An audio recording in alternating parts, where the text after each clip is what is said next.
If you are frustrated with your USB drive which is not getting recognized by Windows, then you are not alone, my friend. But don't worry, in this video I will be covering 3 simple quick settings with you to fix this problem just in minutes. Let's start with setting number 1. Alright, first things first, go to search bar and type in Device Manager.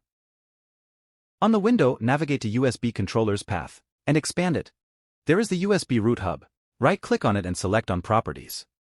Now, move your cursor to Power Management tab and uncheck this option.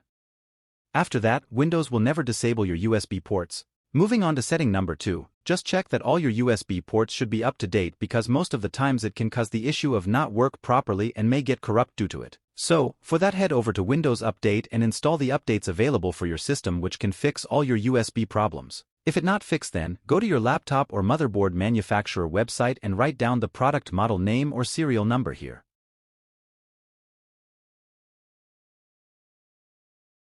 Click on Drivers and Tools option.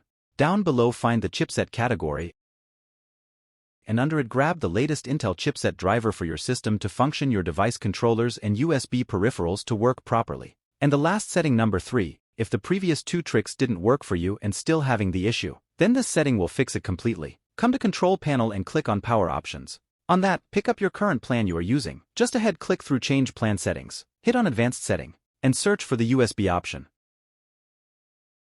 Expand it and disable both of these, battery and plugged in. That's all for this video, guys. I hope that these 3 simple settings have vanished your USB hiccups problem and get back to their normal stage. If you want more such helpful tutorials in future, then like this video and don't forget to subscribe to this channel for more tips and tricks updates. See you in the next one. Until then, watch this next videos.